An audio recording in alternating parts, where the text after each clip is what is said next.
Well, that was a great wild card weekend, wasn't it? Now, when I do these videos, I plan it. I plan in my advance. I rehearse in my head, and I was originally, once it happened, I was originally going to go on and on about the Patriots and how they're, they're gone, they're no more. They got beaten wild card weekend, which was a great moment in itself. I mean, Tennessee just went and did it. But or as or as the late great Don Adams would most likely boast, the Tennessee Titans did not fail. But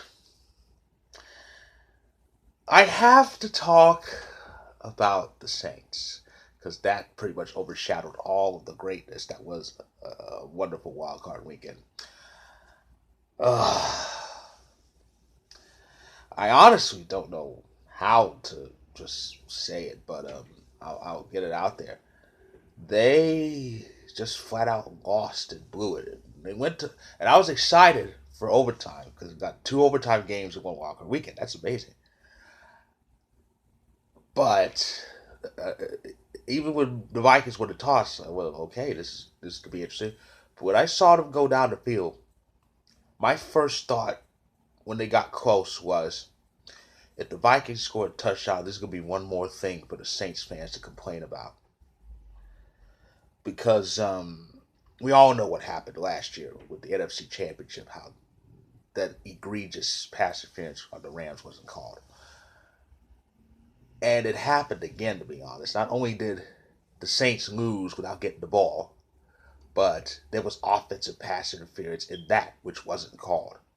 Now, the Saints, ironically, didn't ask for review, so I see, even though even though many say that it was because of the Saints that rule was put in place, which leads me to what I'm about to say now.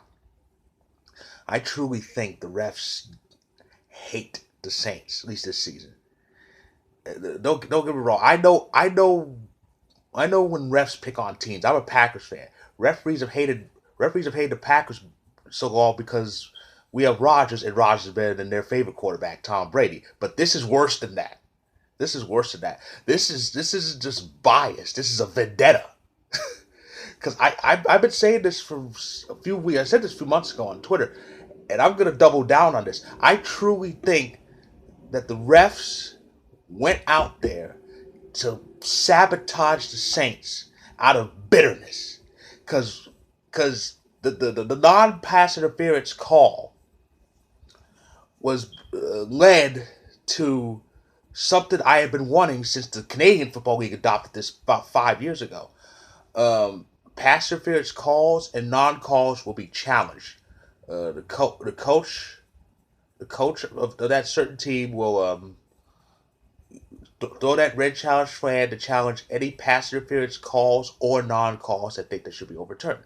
Now, NFL refs think they're right all the time. That's a fact. They think they're right all the time. And when this rule was put in, that was a blow to their ego. To put it lightly, they got their feelings hurt. That's what happened, and they blamed this on the Saints.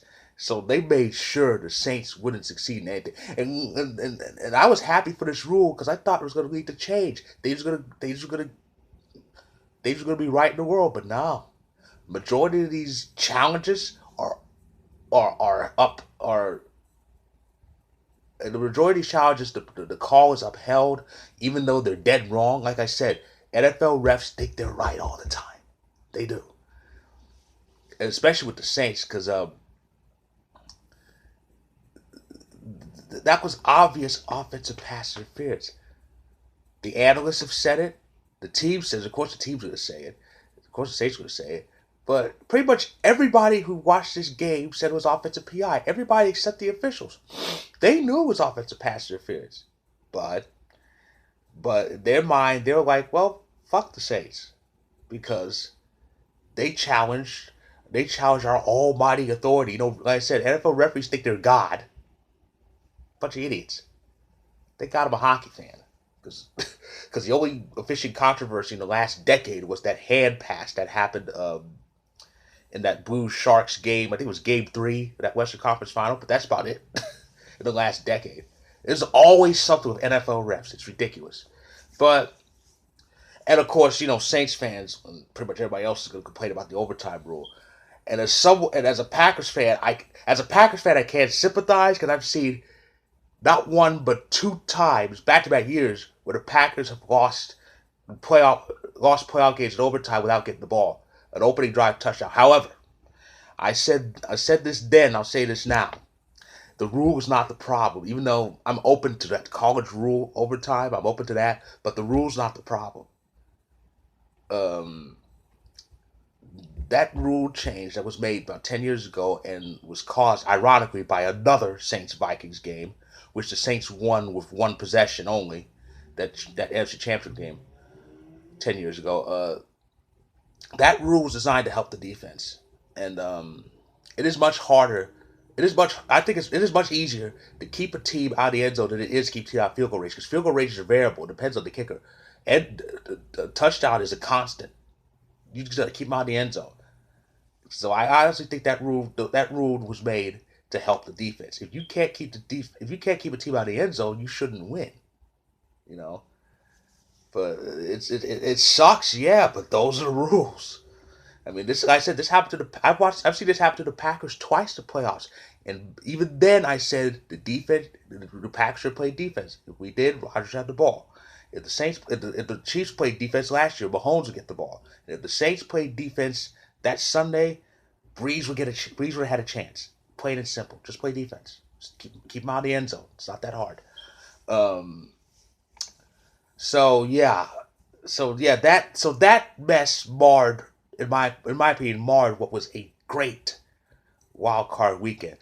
No home teams won in regulation. Only one home team won overall. That was the Houston Texans. The Texans won a great overtime thriller that kicked off the weekend. They were down 16-0, managed to go to overtime, and this was overtime where both teams had the ball, I think, twice. Well, no, I'm wrong. Houston started with the ball, then the Bills got it, then Houston had a second possession. That's the one that led to the field goal. Of course, as I said, Tennessee got the Patriots out. Bye, Brady. Bye, Brady. Don't get the door hitting the ass on the way out. And other than this, even with the controversy, the Saints game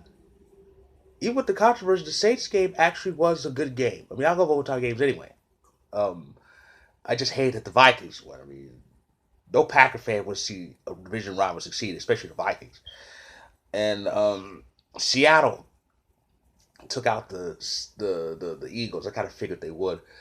But I can't believe 17-9. That's the exact same score the last time they played each other in the regular season. 17-9. It's like deja vu. What does Yogi Berra say? Is deja vu all over again? um, but it was a great wild card weekend. It really was, and I can't wait for the divisional playoff. And of course, the matchups are as follows: in the AFC. Tennessee's win earned them a trip to Baltimore. They will play the top-seeded Ravens, a Ravens team that hasn't lost since September. Oh my goodness. And then the other AFC divisional playoff, the Houston Texans will go to Kansas City to face the Chiefs. And the Chiefs historically have been a bad home team, though their last home win was last year. And Houston has never reached past the divisional playoff.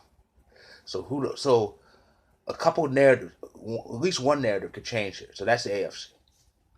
The NFC, Minnesota is off to Santa Clara to face off against the top-seeded 49ers. That really should be interesting. That's the game that's going to kick off the divisional playoff weekend on Saturday. And of course, the other NFC game, the Seahawks are at Lambeau Field to face the Packers. There's always something when those two teams face each other. It's crazy. And